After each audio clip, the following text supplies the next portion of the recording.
Richard Marlo stood on the veranda of Oakidge Plantation, cooling herself with a fan against the fierce August heat when she spotted him for the first time.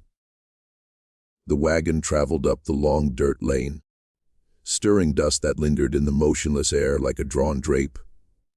Her husband, Richard Marlo, was seated beside the driver, talking with great animation as he always did when he believed he had secured a wise acquisition.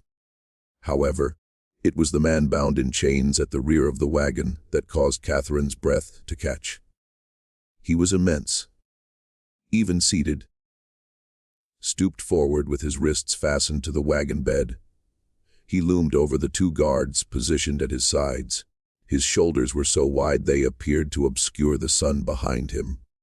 His hands, even in restraints, seemed capable of crushing a skull with little effort.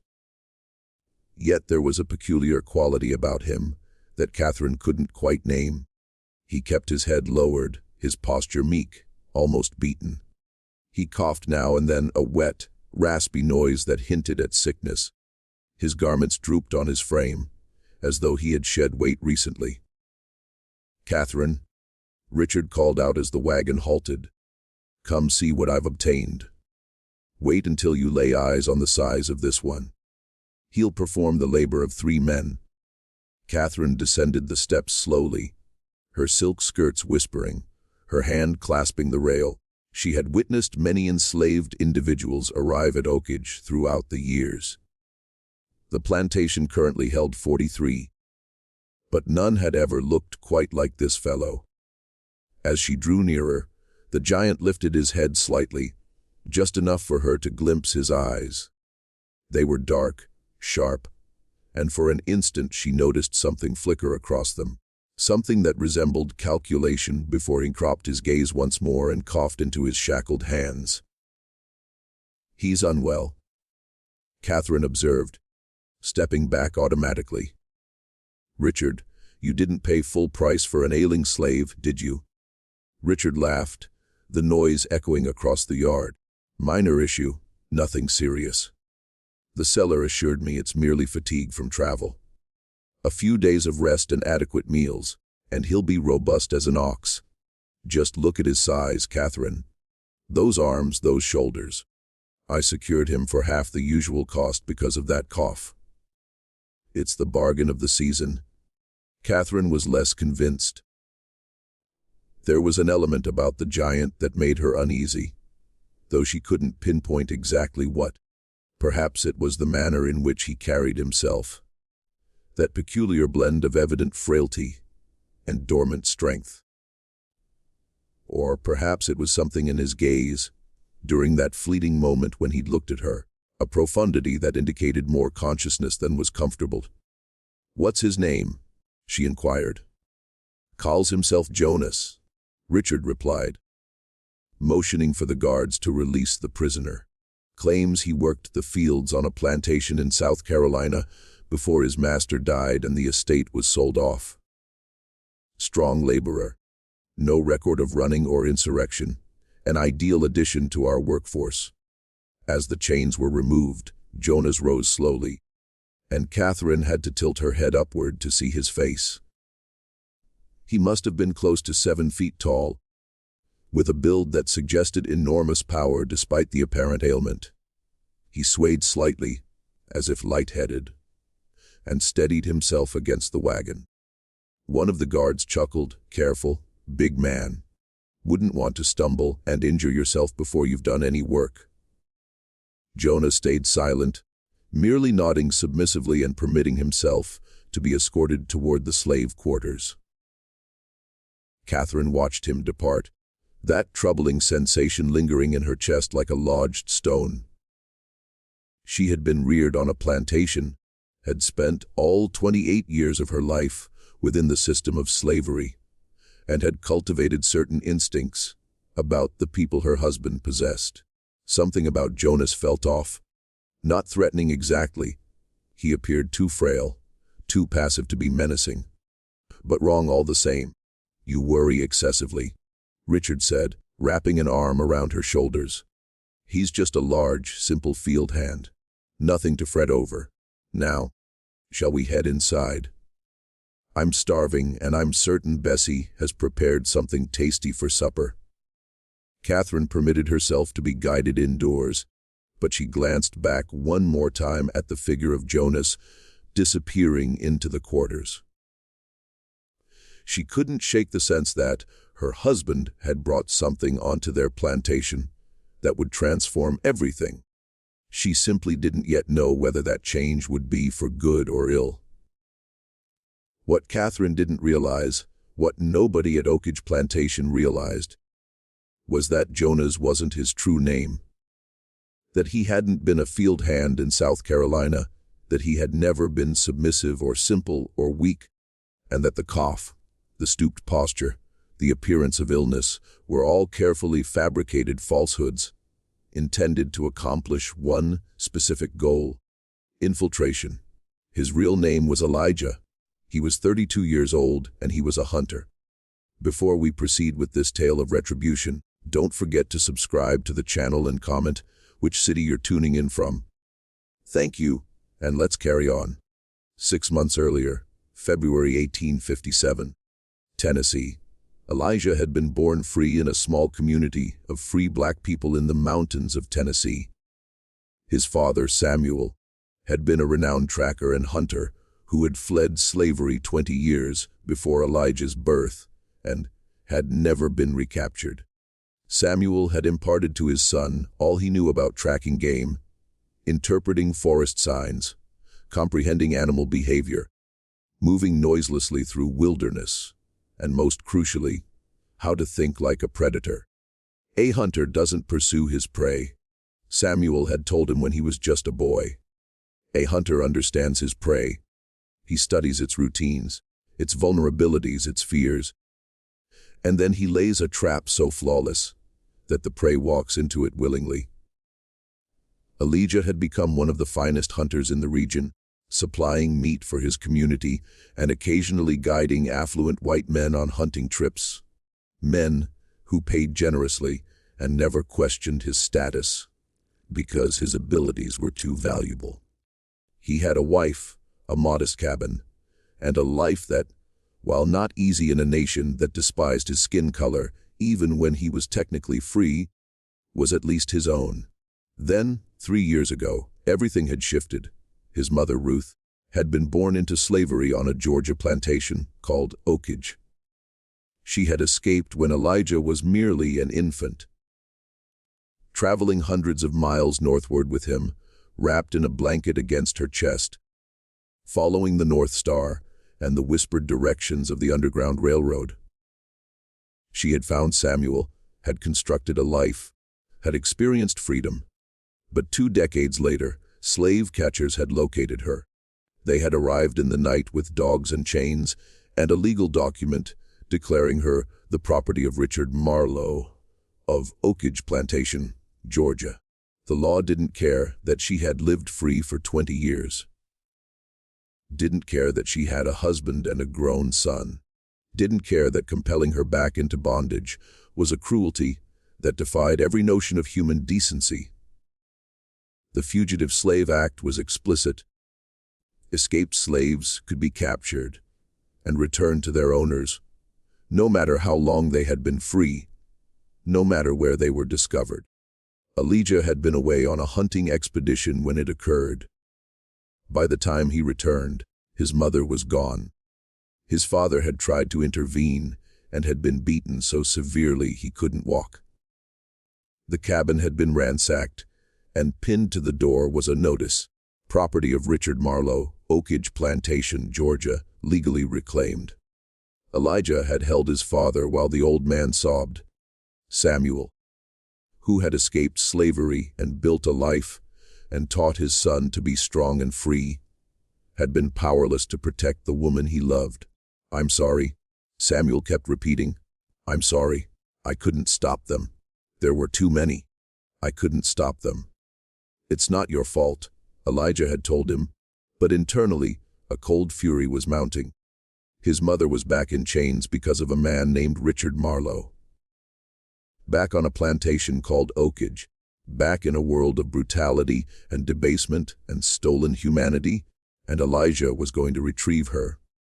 But he wasn't reckless. He understood he couldn't simply walk onto a plantation and demand his mother's release.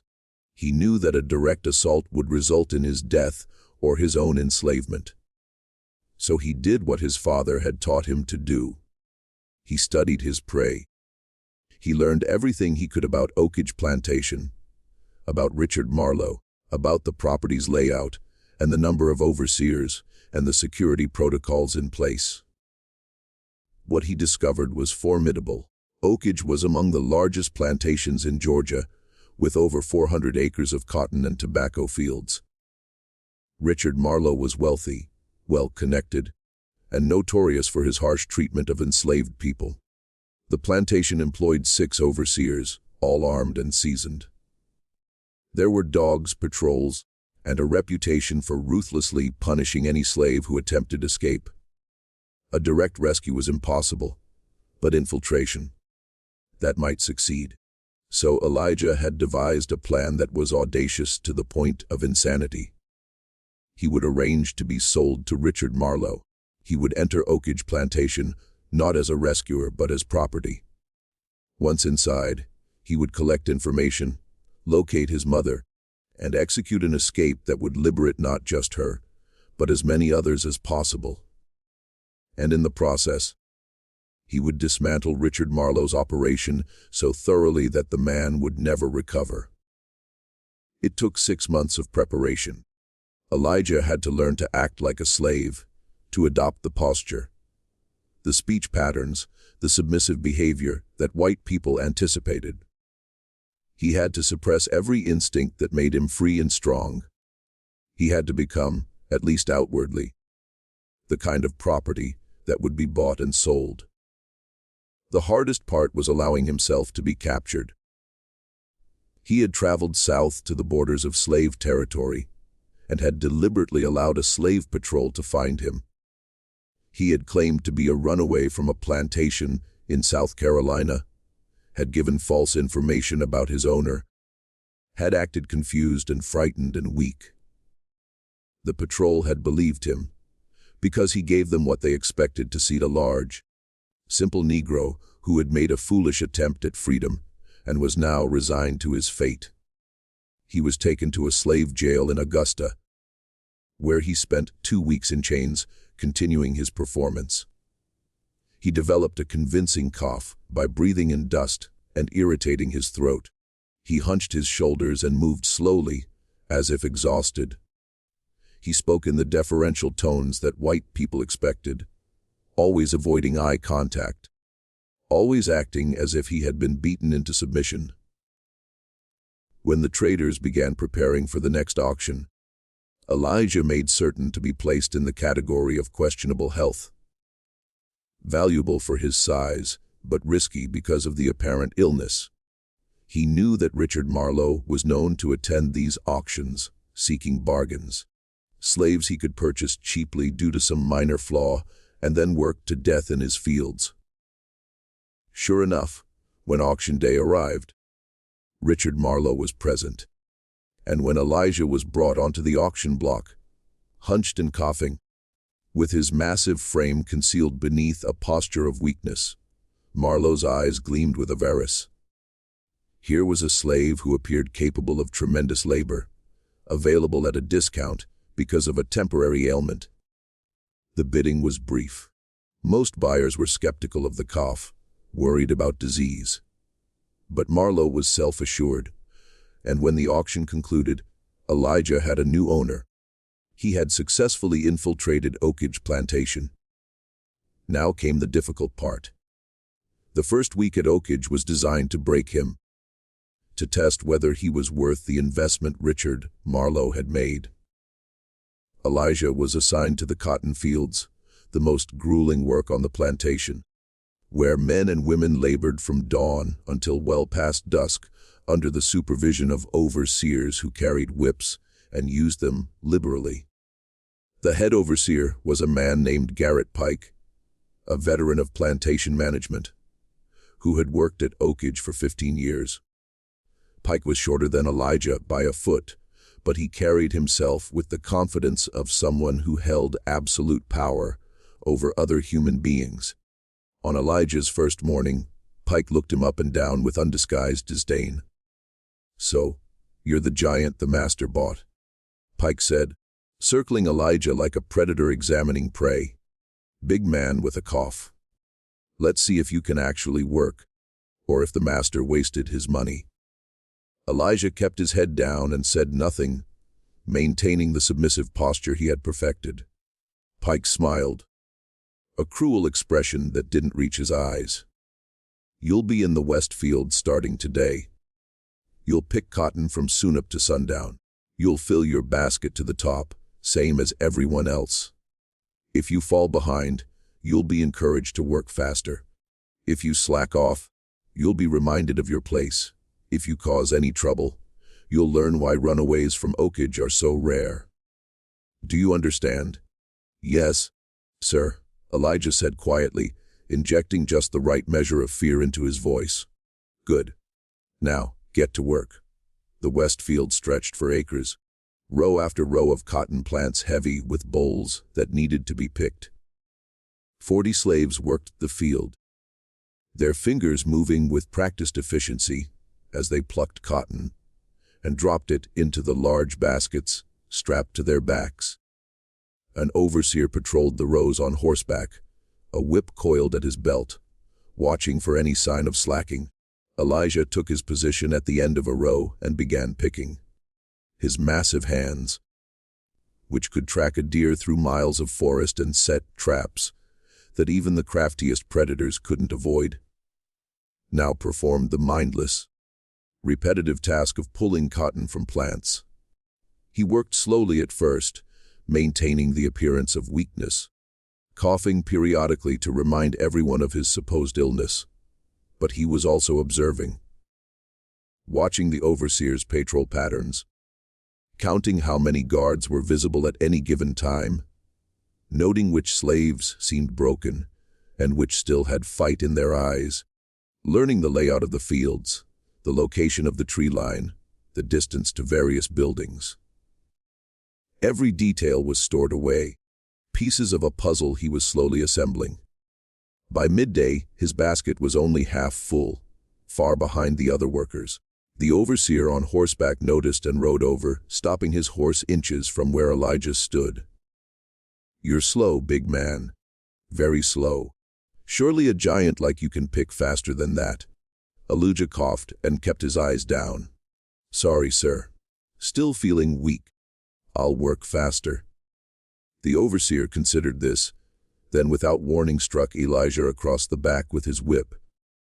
The pain was sharp and immediate, but Elijah forced himself not to react beyond a small flinch.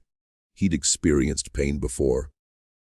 Knife wounds from hunting accidents, broken bones from falls, burns from campfires. This was nothing he couldn't handle. But more importantly, he couldn't show strength, couldn't reveal that he was more than he appeared.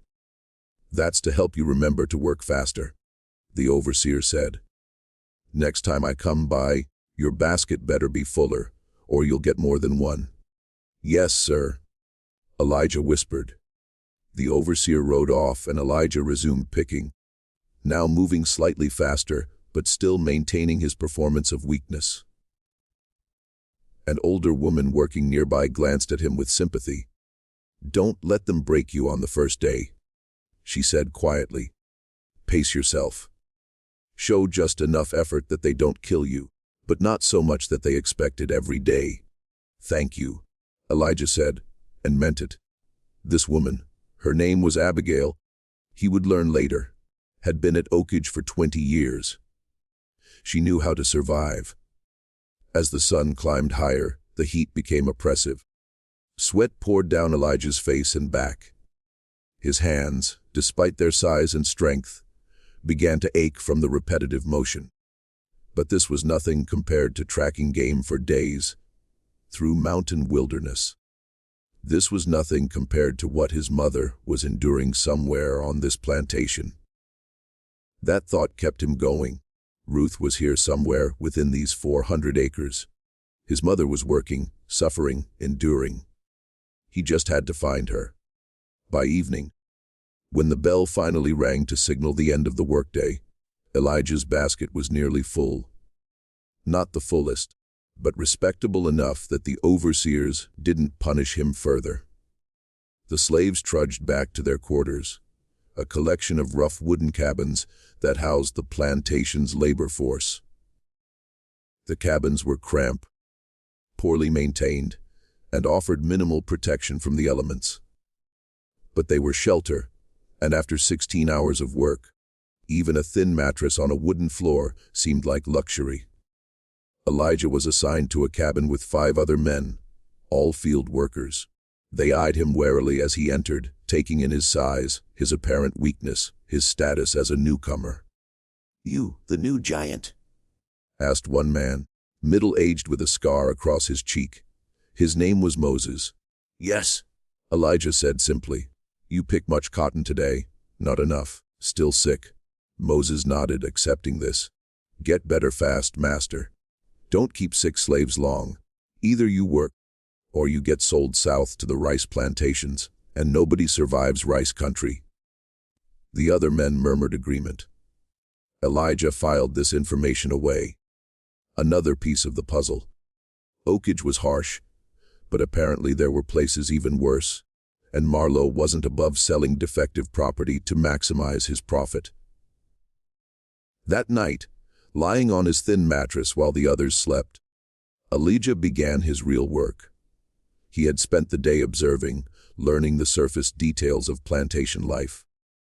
But nights would be for deeper intelligence gathering, for moving silently through the darkness, avoiding detection, gathering the kind of information that would make his eventual plan possible. He waited until the cabin was silent except for snoring, then rose carefully. His size made stealth challenging, but his father had taught him how to move without sound, how to distribute his weight, how to breathe so quietly that even animals wouldn't detect him. These skills, honed over decades of hunting, now served a different purpose. He slipped out of the cabin into the humid Georgia night. The plantation was quiet but not unguarded. Elijah could see torches in the distance where overseers maintained patrol routes. He could hear dogs barking somewhere beyond the main house. Bloodhounds, probably, trained to track runaways. This would require careful navigation. He moved through the shadows between buildings, staying low, avoiding open spaces. His destination tonight was simple reconnaissance. Learn the layout of the quarters, identify which cabins housed which groups, locate the main house, the overseer residences, the storage buildings. Basic intelligence that would inform more complex operations later. As he crept past the women's quarters, he heard quiet weeping from inside one cabin. He paused, listening. A woman's voice, older, speaking in a tone that suggested she was comforting someone younger. The words were indistinct, but the emotion was clear. Pain, loss, exhaustion. His mother was in one of these cabins. He didn't know which one yet. Didn't dare risk searching tonight when he was still learning the patrol patterns. But knowing she was close made his chest tighten with emotion he couldn't afford to indulge. Not yet. Not until he had a plan that would actually work. He continued his circuit, noting everything. The main house was large and well lit even at night, with at least 2 people visible through windows. House slaves probably, working late. The overseer cabins were positioned strategically around the property, ensuring that no area was completely unwatched. The storage buildings, where tools and supplies were kept, were locked but not heavily guarded. And in the distance, he could see the edge of the forest that bordered the plantation. Dark, dense, and offering potential escape routes if needed. After an hour of reconnaissance, Elijah returned to his cabin and slipped back onto his mattress. None of the other men had stirred. He lay there in the darkness, processing what he'd learned, beginning to form the outline of a plan that would require patience, precision, and a level of deception he'd never attempted before. He would need to maintain his performance of weakness for weeks, maybe months, long enough to earn a degree of trust, or at least to be dismissed as harmless. Long enough to learn more about the overseers, their personalities, their weaknesses, their habits. Long enough to make contact with his mother and assess her condition. Long enough to identify allies among the slaves who might be willing to risk everything for freedom. And then, when the time was right, he would stop being Jonah's the weak field hand and become Elijah the hunter once more. And Richard Marlo's plantation would learn what it meant to be prey. The next morning came too early, announced by a bell that rang across the plantation at dawn. The slaves rose immediately, knowing that delays resulted in punishment. They were given a brief period to eat a meager breakfast of cornmeal mush and water, before being marched back to the fields. Elijah fell into the routine, continuing his performance. He picked cotton slowly but steadily, just fast enough to avoid beatings, but not so fast as to seem healthy. He coughed at regular intervals. He hunched his shoulders and moved as if every step required effort, and he watched constantly, gathering more information. On the third day, he made his first important discovery. During the midday break, when slaves were allowed a few minutes to drink water and rest, he noticed a woman working in the adjacent field who moved with a familiar grace despite her obvious exhaustion. She was in her 50s, with gray threading through her hair, and even from a distance, even after 3 years of separation, Elijah recognized her. Ruth, his mother. Every instinct screamed at him to go to her, to speak to her, to assure her that help had come. But he forced himself to remain still. Any unusual behavior would be noted by the overseers. Any connection between them would be remembered. He couldn't risk it. Not yet. But knowing she was there, seeing with his own eyes that she was alive, gave him renewed determination. She looked older than he remembered, thinner, with a wariness that broke his heart. But she was alive, and he was going to get her out. That evening, he learned more about the plantation's hierarchy through conversations with his cabin mates. Moses, the scared man, was surprisingly talkative once he decided Elijah wasn't a threat. Master Marlo, he's mean but predictable. Moses explained as they ate their evening rations. Long as you work hard and don't cause trouble, he mostly leaves you alone. It's the mistress you got to watch out for. The mistress? Elijah asked, remembering the pale woman who had watched him arrive. Catherine Marlo. Another man said, his voice dropping to a whisper. She's worse than the master in some ways. Master beats you when you fail. Mistress beats you when she's bored. And she's always watching, always suspicious. You can't trust her. Not for a second. This was concerning. Elijah had been so focused on Richard Marlo that he hadn't adequately considered his wife. A mistake he would need to correct. What about the overseers? He asked. 6 of them, Moses said. Pike's the worst. He's been here forever and knows every trick. Then there's Turner, Crawford, and the others. They're all armed, all mean, and they work in shifts, so there's always someone watching. And then there's the dogs. How many dogs? 5 bloodhounds. Big ones trained to track runaways. They've caught every slave who's tried to escape in the last 10 years. Those dogs are the real reason nobody runs. You can maybe outsmart the overseers, but you can't outsmart a bloodhound's nose. Elijah filed this information away. 5 dogs. That was actually fewer than he'd feared. And dogs, despite their reputation, were animals with predictable behaviors. He'd hunted with dogs, tracked with dogs, and most importantly, he'd learned how to evade dogs when necessary. They weren't invincible. Anyone ever succeed in escaping?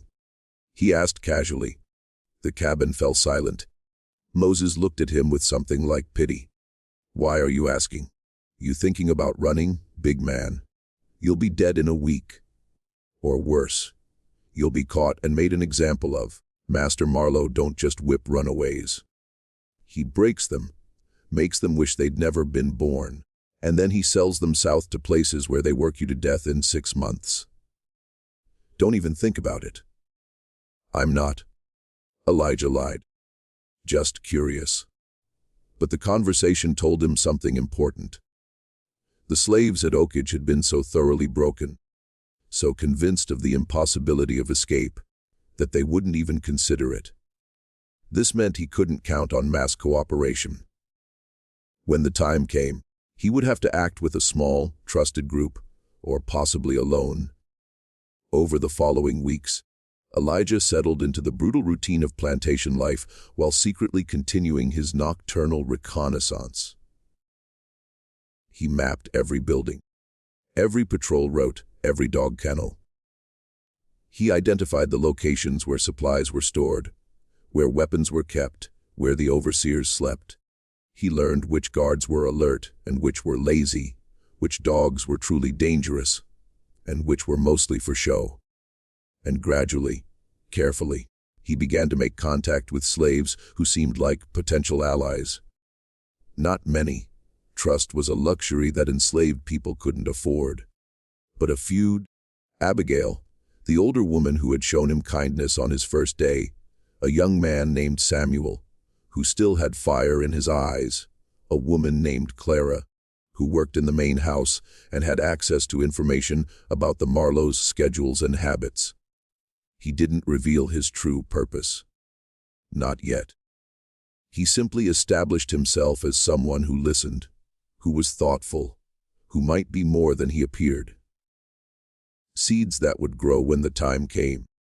A month after his arrival, Elijah finally found an opportunity to speak directly with his mother. It happened during a Sunday afternoon, the one time when slaves were given a few hours of rest. He had learned that Ruth spent her Sundays in a small garden behind the women's quarters, tending vegetables that supplemented the plantation's food supplies. He approached carefully, making sure no overseers were watching. When he was close enough, he spoke quietly without looking directly at her. "Mama." Ruth's hands froze over the tomato plant she'd been tending. Her breath caught. Slowly she turned to look at him, and Elijah saw recognition dawn in her eyes, followed immediately by terror. "No," she whispered. No, you can't be here. Elijah, what have you done? I came for you. He said simply.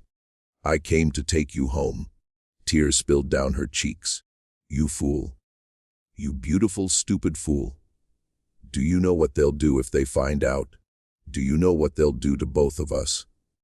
They won't find out. Not until it's too late. How?" Her voice was desperate.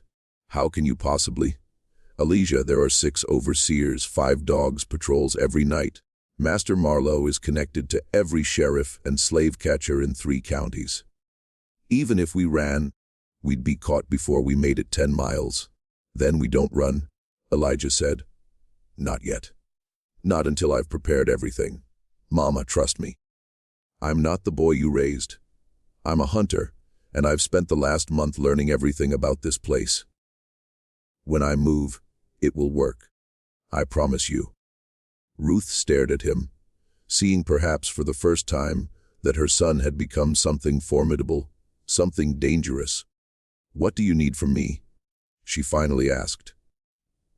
"Information about the Marlos, about the house, about anything that might be useful. And patience. This won't happen tomorrow, but it will happen." Over the next several minutes, speaking in urgent whispers, Ruth shared everything she knew. She told him about Richard Marlo's schedule, his business trips to Savannah that happened quarterly. She told him about Catherine's habits, her tendency to ride out to the fields on horseback to inspect the work.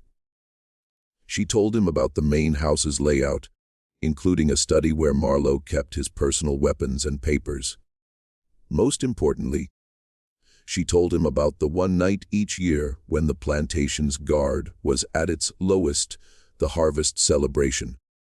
It was a tradition at Oakidge that when the cotton harvest was complete, Richard Marlo hosted a large party for neighboring plantation owners. The event required all the house slaves to work in the main house, and the overseers were often drunk by midnight, celebrating with the white guests. It was the only time when security was truly lax. "When is the harvest celebration this year?" Elijah asked. 6 weeks. Early October. Perfect. Elijah felt pieces of his plan clicking into place. "That's when we move," Ruth asked. "We can't free everyone, even if we could escape ourselves, trying to take 40 other people." "Not 40. Elijah interrupted. "But not just 2 either. I've been watching. Mama. There are people here who deserve freedom, who would fight for it if they believed it was possible. We're going to give them that chance." Ruth looked at her son. This man who had infiltrated a plantation, who had spent weeks playing weak while gathering intelligence, who spoke with a quiet confidence that came from genuine capability rather than bravado. And she felt something she hadn't felt in 3 years' hope. "Tell me your plan," she said, and for the next 20 minutes, while pretending to work in the garden, Elijah outlined exactly how he intended to destroy Richard Marlo's operation and free not just his mother, but as many enslaved people as were willing to risk everything for liberation. It was audacious. It was dangerous. It relied on perfect timing and flawless execution, but it could work. And that night, as Elijah lay in his cabin pretending to sleep, he allowed himself a small smile. The trap was set. The prey had no idea what was coming, and in 6 weeks, Oakidge Plantation would learn what happened when you enslaved a hunter's mother. The giant they thought they'd bought wasn't weak, wasn't simple, wasn't broken. He was the most dangerous man they'd ever encountered, and their time was running out. The 6 weeks between Elijah's conversation with his mother and the harvest celebration passed with agonizing slowness. Each day, a carefully choreographed performance of submission while he refined every detail of his plan. The work in the cotton fields continued its brutal rhythm. Dawn to dusk, 6 days a week, with only Sunday afternoons offering any respite. But Elijah used every moment strategically, turning his enslavement into an extended reconnaissance mission. His illness began to show signs of improvement, but slowly, gradually, in a way that seemed natural. He coughed less frequently. His posture straightened slightly. His cotton picking increased from half a basket per day to 3/4, then to a full basket. The overseers noticed and were pleased. Their investment was paying off. Richard Marlo himself commented during one of his infrequent visits to the fields that the giant was finally earning his keep. Catherine Marlo, however, remained suspicious. Elijah noticed her watching him more than the other slaves. Her eyes narrowed as if trying to solve a puzzle she couldn't quite articulate.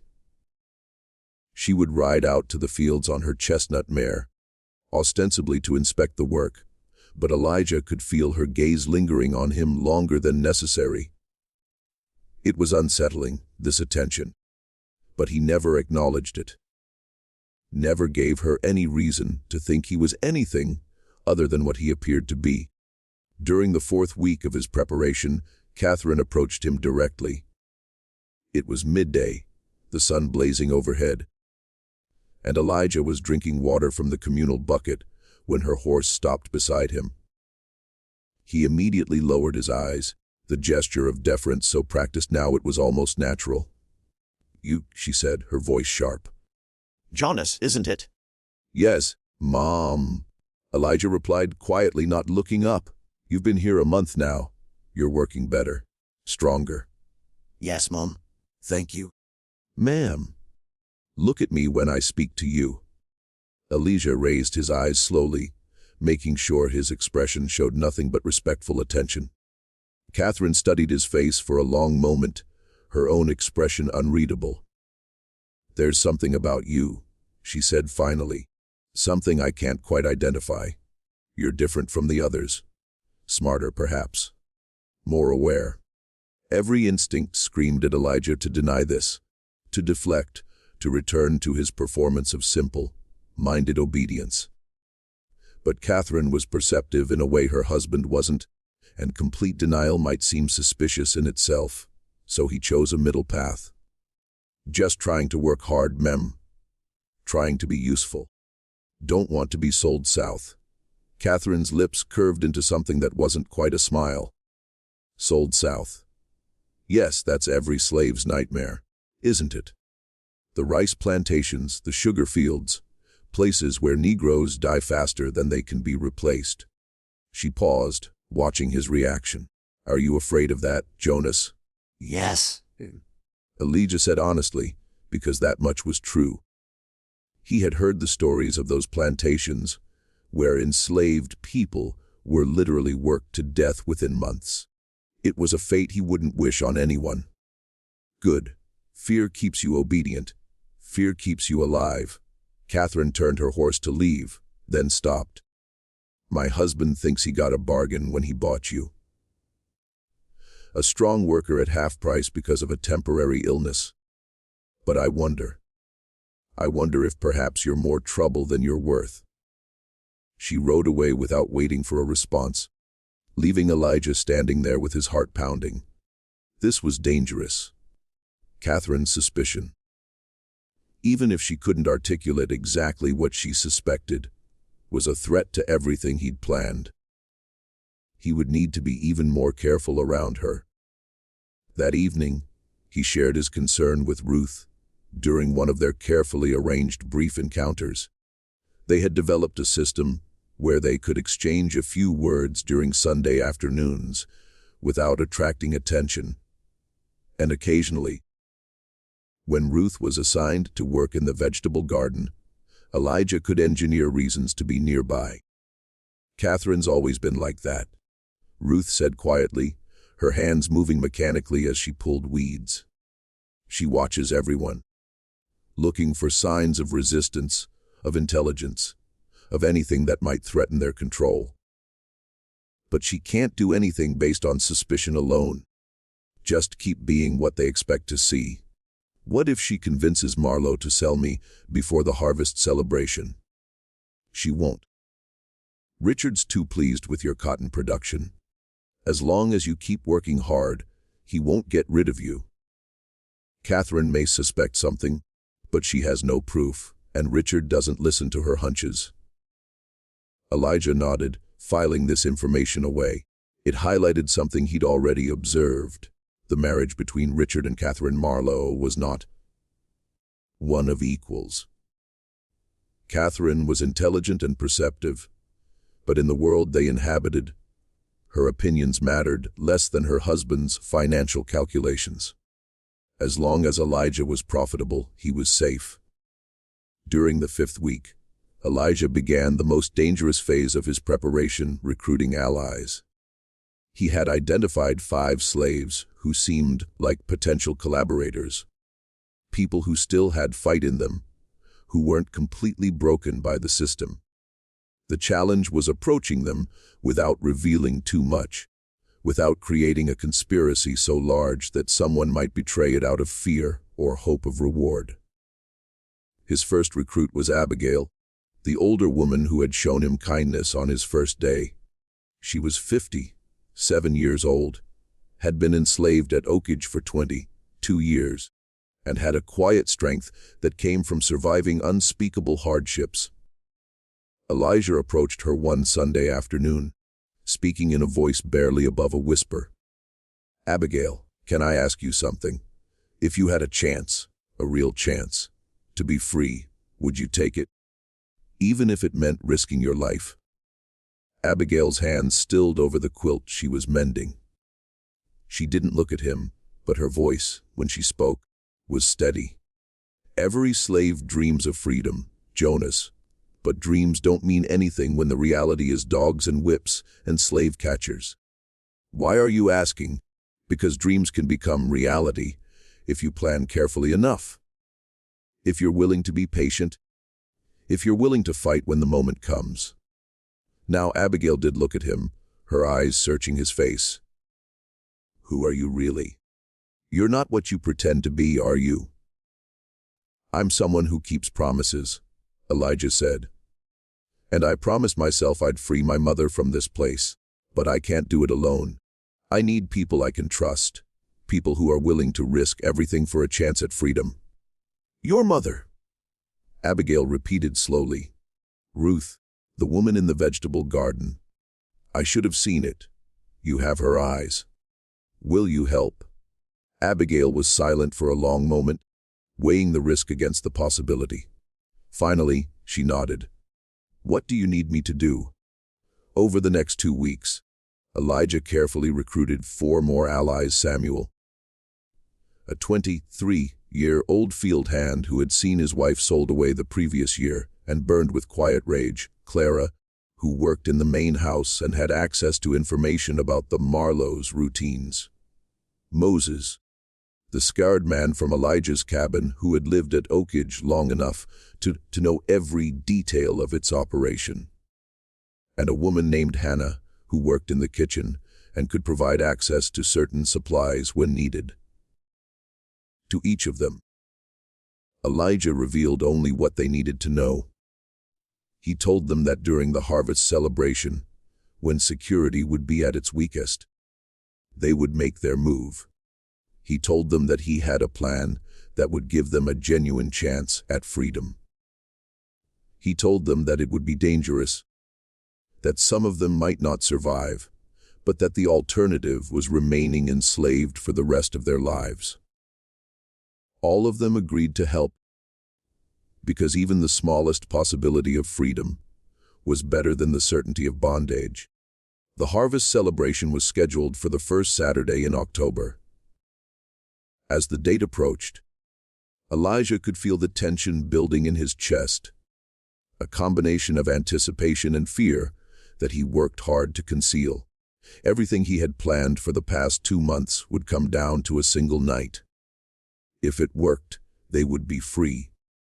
If it failed, they would all die horribly. 3 days before the celebration, Richard Marlo called all the slaves together in the yard for an announcement. It was unusual for him to address them directly. He typically left such communications to the overseers, but apparently this warranted his personal attention. The harvest is complete, Marlo announced, his voice carrying across the assembled crowd. Thanks to your hard work. He said this as if they had any choice in the matter. We've had our best cotton yield in 5 years. This Saturday, I'll be hosting plantation owners from across the county to celebrate our success. All house slaves will be working in the main house to serve our guests. The rest of you will remain in your quarters and will not, under any circumstances, venture near the main house. Is that understood? A murmured chorus of, "Yes, Master," rippled through the crowd. Good.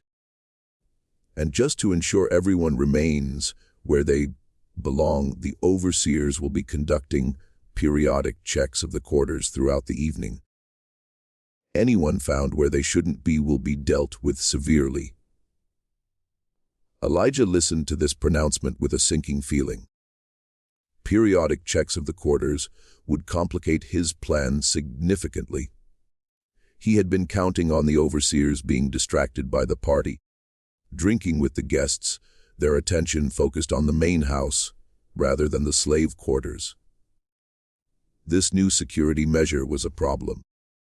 That evening, he gathered his small group of allies behind the storage barn, where they could speak without being overheard. We have a problem, he told them, explaining about the planned checks of the quarters. If the overseers are patrolling regularly, it's going to be much harder to move without being detected. So, what do we do? Samuel asked, his voice tight with tension. Call it off? No, Elijah said firmly. We adapt. This actually might work in our favor if we're smart about it. Think about it. If the overseers are checking the quarters, that means they're moving around, not stationary. They're predictable, and predictable patterns can be exploited. How? Clara asked. Elijah thought for a moment, his mind working through the logistics. How many overseers total? 6. Moses answered. Pike, Turner, Crawford, Bennett, Hayes, and the new one, Dalton. And how many will be needed at the main house to supervise the house slaves and keep order among the drunk guests? Clara, who worked in the house and understood its operations, considered this. At least 3, maybe 4. Master Marlo won't want any trouble in front of his guests. He'll want his best overseers there to make sure everything runs smoothly. So that leaves 2, maybe 3 overseers to patrol the quarters. Elijah said, calculating. 43 slaves spread across a dozen cabins. That's a lot of ground to cover. They'll have to move in a pattern. A route that lets them check each cabin efficiently, and patterns can be timed. Understanding began to dawn on the others' faces. Moses nodded slowly. If we can figure out their route, we can stay one step ahead of them, move when they're checking the far cabins, be back in place before they circle around. Exactly, Elijah said. But we need to know their pattern, which means we need someone on the inside who can observe and report. I can do that, Hannah said. She was a quiet woman in her 40s, easily overlooked, which made her perfect for observation. I'll be working in the kitchen during the party. I can watch when the overseers come and go, track their timing, and pass information to Clara. And I can get messages to whoever needs them. Clara added, I'll be serving in the dining room, moving between the main house and the kitchen. I can act as a courier. Elijah felt the plan coming together, adapting to the new constraints. Good. Here's what we do. Hannah tracks the overseer patrol pattern during the first hour of the party and gets the information to Clara. Clara passes it to Moses, who'll be in the quarters coordinating timing. Once we know the pattern, we move during the gaps, when the overseers are furthest from their next checkpoint. Move where? Abigail asked. What exactly are we doing? This was the moment when Elijah had to reveal the full scope of his plan. He took a deep breath and began to speak, laying out every detail of what he intended to do. First, we need to neutralize the dogs. The bloodhounds are kept in a kennel near the overseer cabins. They're the biggest threat to any escape, because they can track us for miles. But dogs are predictable. They eat at the same time every day, fed by whoever's on dog duty. During the party, that'll probably be one of the younger overseers, someone not important enough to be at the main house. How do we neutralize them? Samuel asked. We make them sleep, Elijah said. Hannah, you have access to the kitchen supplies, right? Including the medicinal cabinet. Hannah nodded. Yes, Mrs. Marlo keeps laudanum there for her headaches. It's a strong sedative. Perfect. We mix laudanum into the dog's evening meal. Not enough to kill them. I won't hurt animals who are just following their training, but enough to make them sleep deeply for several hours. Once the dogs are down, the biggest obstacle to our escape is gone. But we still have to deal with the overseers. Moses pointed out. Even if we can dodge their patrols, eventually they'll notice we're gone. And then they'll send riders, alert the sheriffs, organize a manhunt. Which is why we can't just run, Elijah said. We need to make sure they can't pursue us effectively. That means we need to disable their ability to chase us. He outlined the next phase. While the party was in full swing and the overseers were either drunk at the main house or distracted by their patrol duties, Elijah and Samuel would make their way to the stables. There they would release all the horses. Not steal them, which would be noticed immediately, but simply open the gates and drive them into the fields, where they would scatter. Without horses, any pursuit would be on foot, giving the fugitives a significant head start. But the real key, Elijah continued, is destroying their records. Richard Marlo keeps detailed documentation of every slave he owns. Names, physical descriptions, ages, skills, everything a slave catcher would need to identify and pursue us. Those records are in his study, in a locked cabinet. Clara, you said you know where he keeps the key. Clara nodded. He keeps it on a chain around his neck. Never takes it off. Elijah smiled grimly.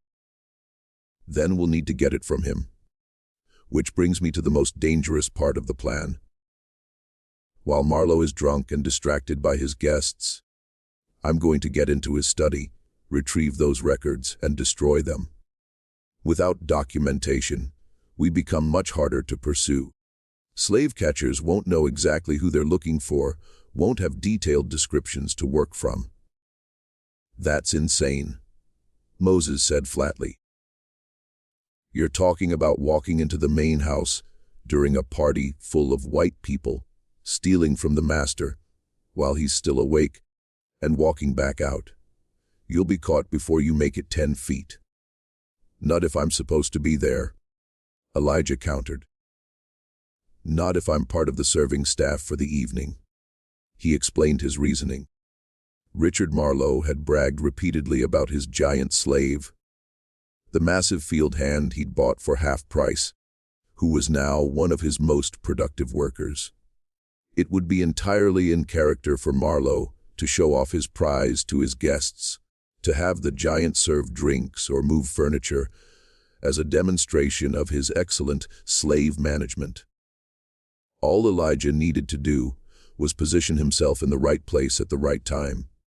And Catherine, who managed the house slaves, might very well assign him to work the party. And if she doesn't, Abigail asked, then I make sure she does. I'll volunteer. Act like I'm trying to be helpful to earn favor.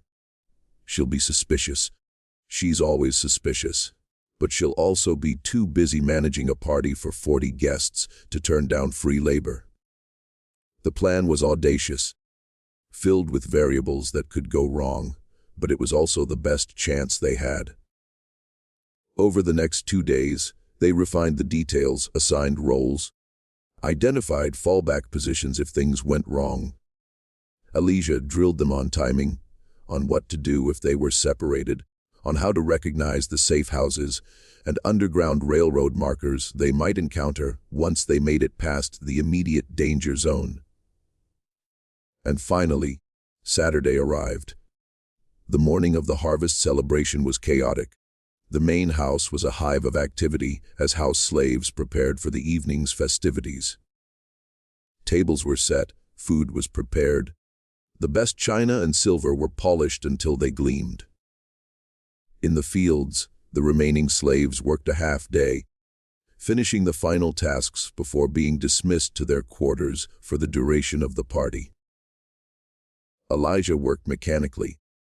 His mind focused on the evening ahead. Everything depended on precise timing, on a dozen small things going right, on luck and skill combining in the perfect measure. As the sun began to sink toward the horizon, he felt the weight of what he was about to attempt settling on his shoulders. At 4 p.m., the slaves were dismissed to their quarters. At 5 p.m., the guests began to arrive. Plantation owners and their wives arriving in fine carriages, dressed in expensive clothes, ready to celebrate another successful harvest built on the backs of enslaved labor. By 6 p.m., the party was in full swing, and Elijah made his move. He approached the main house through the kitchen entrance, where Hannah was working frantically to keep up with the demands of feeding 40 guests. She saw him and nodded almost imperceptibly, the signal that she'd already dosed the dog's evening meal with laudanum. Phase 1 was underway. "What are you doing here?" demanded the cook, a free black woman named Bessie who oversaw the kitchen. "You're supposed to be in the quarters." "I know, Mom," Elijah said respectfully. "But I heard the mistress might need extra hands for the party, and I wanted to offer my help. I can carry heavy things, move furniture, whatever is needed." Bessie looked skeptical, but at that moment Catherine Marlo swept into the kitchen, her face flushed with stress. "Bessie, we need more chairs brought in from the storage room, and the heavy ones are too much for the houseboys. Do we have anyone?" She stopped when she saw Elijah. Her eyes narrowed. "What are you doing here, Jonas?" "Volunteering to help, ma'am. I'm strong. I can move whatever needs moving." Catherine studied him for a long moment, and Elijah could see the suspicion in her eyes. The same feeling that had made her watch him more closely than the other slaves. But she was also practical, and the party was demanding more labor than she had available. "Fine," she said finally. "You'll work under Clara's supervision. You do exactly what you're told. Nothing more, nothing less. If I catch you anywhere you're not supposed to be, you'll regret it. Understood?" "Yes, ma'am." "Thank you, ma'am." And just like that, Elijah was inside the main house with legitimate reason to be there. He caught Clara's eye across the room, and she gave him the smallest nod. They were in. For the first 2 hours, Elijah played his role perfectly. He moved furniture, carried serving platters, refilled wine bottles, and generally made himself useful, while staying as invisible as possible. He observed everything. The layout of the house, which he'd heard described but never seen firsthand, the locations of exits and hiding places, and most importantly, Richard Marlo's behavior. The master was drinking heavily, becoming progressively louder and more boisterous as the evening wore on. He bragged about his cotton yield, about his management techniques, about his success as a plantation owner. Several times he gestured at the house slaves serving the party, referring to them as examples of well-trained property. When he spotted Elijah carrying a heavy table across the room, his eyes lit up. "There, you see that giant? Bought him for half price because the fool had a cough. But look at him now, strong as an ox, works like 3 men. That's the difference between a smart plantation owner and an amateur. Knowing when you're getting value, even in damaged goods." The guests laughed and applauded, and Elijah kept his face carefully neutral, playing the role of the obedient slave who didn't understand he was being discussed. But inside, he marked the moment, marked the casual dehumanization, the way Marlo spoke about him as if he were livestock, and added it to the long list of reasons why what he was about to do was not just justified, but necessary. By 9 p.m., Richard Marlo was thoroughly drunk. So were most of his guests. The overseers who had been assigned to the party, Pike, Turner, and Crawford, were drinking as well, their vigilance deteriorating with every glass of whiskey. And outside, according to the information Clara had passed him, the patrol pattern of the overseers checking the quarters had become predictable. They were doing cursory checks every 30 minutes, spending most of their time chatting with each other, rather than actually searching. It was time. Elijah caught Clara's eye and nodded toward the hallway that led to Marlo's study. She understood immediately and created a distraction, dropping a tray of glasses that shattered spectacularly on the floor, drawing everyone's attention. In the commotion, Elijah slipped down the hallway unseen. Marlo's study was locked, but the door was old and the lock was simple. Elijah had prepared for this, had hidden a thin piece of metal in his boot that morning. He worked it into the lock, feeling for the mechanism, and within 30 seconds heard the satisfying click of tumblers falling into place. He eased the door open, stepped inside, and closed it behind him. The study was exactly as Ruth had described it: a large desk, bookshelves lining the walls, and in the corner, a locked cabinet where Marlo kept his important papers and personal weapons. The cabinet was more secure than the door had been, and Elijah knew he couldn't pick this lock. not without tools he didn't have and time he couldn't spare. Which meant he needed the key that hung on a chain around Richard Marlo's neck. Elijah stood in the darkness of the study, considering his options. He could search for another way into the cabinet, but that would take time and might not succeed. He could abandon this part of the plan, but without destroying those records, their escape would be significantly more dangerous. Or he could do something audacious, something that would either work perfectly or get him killed. He chose audacity. Elijah left the study, slipped back down the hallway, and returned to the party. Richard Marlo was now so drunk he was slurring his words, holding onto the table for balance. Perfect. Elijah approached with a wine bottle, playing the attentive servant. "More wine, master?" he asked quietly. Marlo waved his glass in what might have been a nod. As Elijah poured, he stumbled. Just slightly, just enough to jostle Marlo's arm and spill wine down the front of his expensive jacket. "You clumsy fool!" Marlo roared, suddenly furious despite his inebriation. Several guests turned to look. "Look what you've done!" "This jacket cost more than you're worth." "I'm so sorry, master," Elijah said, genuine fear in his voice, or what sounded like genuine fear. "Please let me help clean it.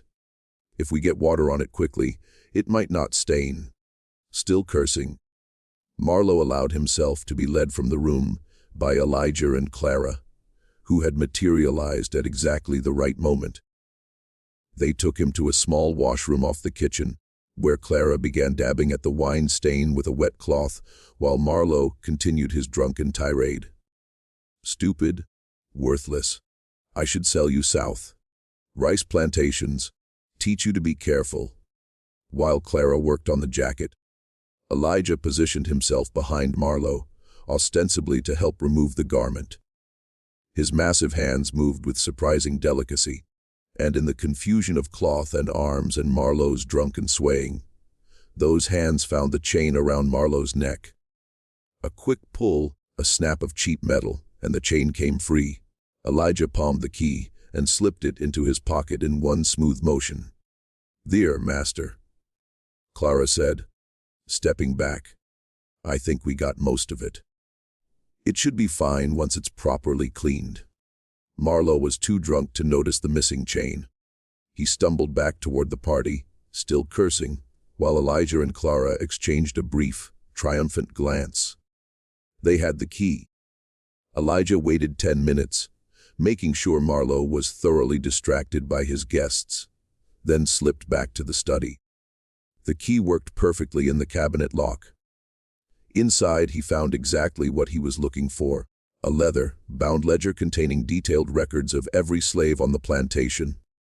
Names, ages, physical descriptions, skills, prices paid, punishments administered, everything a slave catcher would need to pursue them. He also found something unexpected: a loaded pistol and a small bag of coins, probably kept for emergencies. Elijah took both. The gun because he might need it, the money because they would definitely need it, and then turned his attention to the ledger. He couldn't simply steal it. Its absence would be noticed immediately, but he could destroy its usefulness. He found Marlo's ink pot and pen, and over the next 5 minutes, he systematically altered every entry. He changed names, mixed up ages, scrambled physical descriptions. When he was done, the ledger was worthless. A document so corrupted that no one could use it to identify specific slaves. But he wasn't finished. He took several pages from the ledger, specifically the pages listing him and his mother, and the 5 people who were escaping with them, and folded them into his pocket.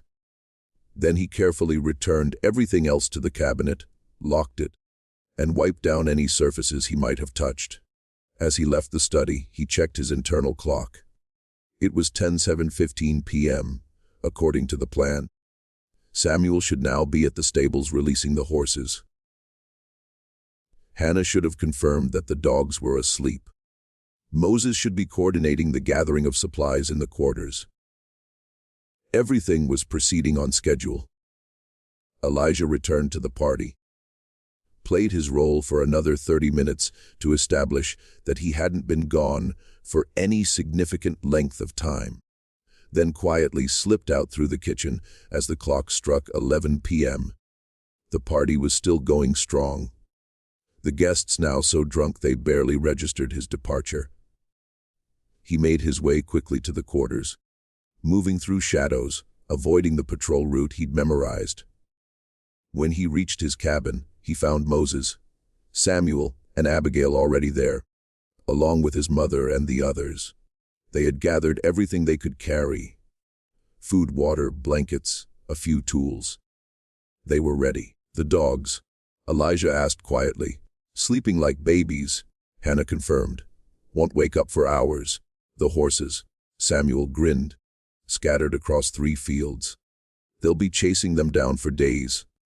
The patrol just passed 5 minutes ago. Moses said, we have 25 minutes before they circle back. Elijah nodded. Then we go now. Stay close, stay quiet, and follow my lead. They moved as a group through the darkness. 8 people bound together by desperate hope and shared risk. Elijah led them not toward the main road, too obvious, too easily blocked, but toward the forest that bordered the plantation's eastern edge. He knew these woods, had scouted them during his nocturnal reconnaissance, had identified a route that would take them to a creek they could follow north, using the water to mask their scent.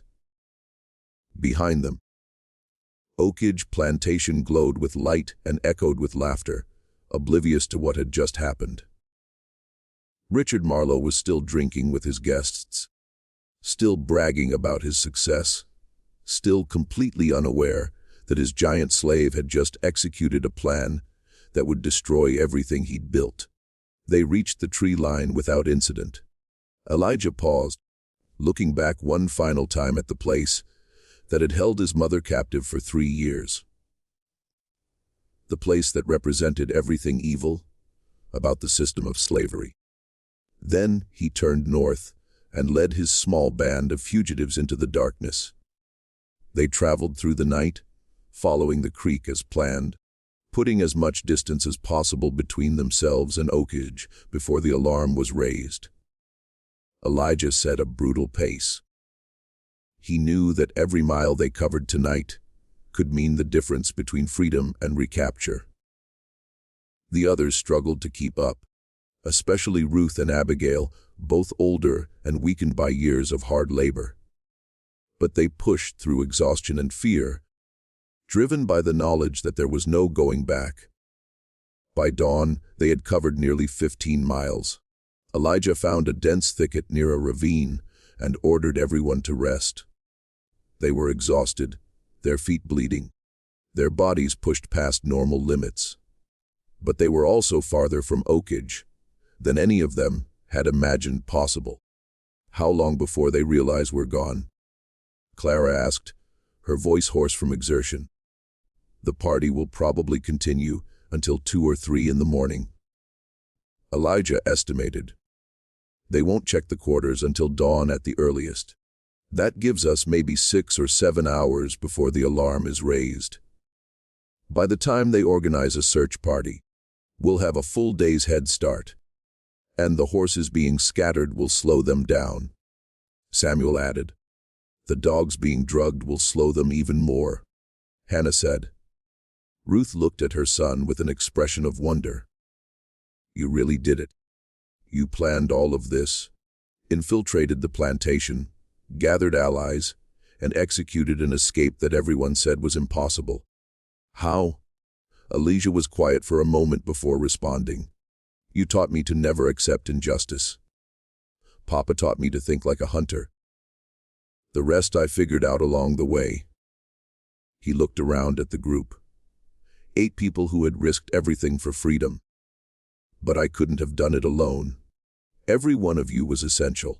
Every one of you is the reason we're sitting here, right now, instead of still being enslaved. So what happens now? Moses asked. Now we keep moving, Elijah said. We travel by night, hide by day. We head north toward Tennessee, then Kentucky, then Ohio. There are people along the way who will help. Safe houses, conductors on the Underground Railroad. It won't be easy. Some of us might not make it, but we have a real chance. They rested through the hot Georgia day, taking turns keeping watch. As the sun climbed higher, Elijah allowed himself to think about what he had accomplished. He had infiltrated a plantation, endured weeks of slavery, built a network of allies, gathered intelligence, and executed a plan that freed 8 people, including his mother.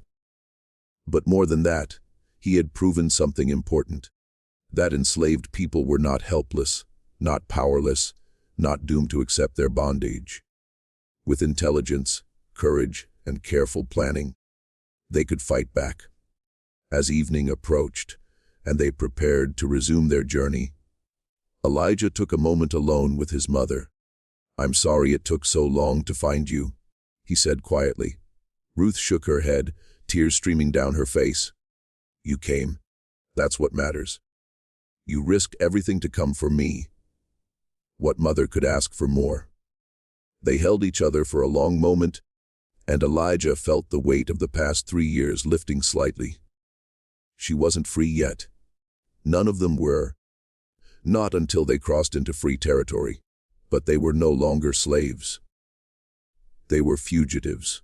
Yes, but fugitives who had chosen their own path, who had struck back against their oppressors, who had proven that the system of slavery was not as invincible as it pretended to be. As darkness fell, the group began walking again, heading north by the light of the stars. Behind them, they knew Oakidge Plantation had erupted into chaos. The discovery of their escape would have triggered a massive manhunt. Riders would have been sent to neighboring plantations, to sheriffs, to slave catchers. Rewards would be posted. Dogs would be unleashed, though the drug bloodhounds would be useless for hours yet. But Elijah had planned for all of this. The scattered horses would delay mounted pursuit. The corrupted ledger would make accurate descriptions difficult.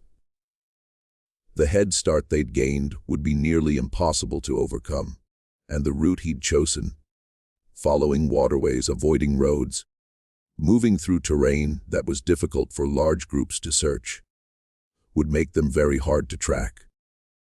3 days later, they crossed into Tennessee.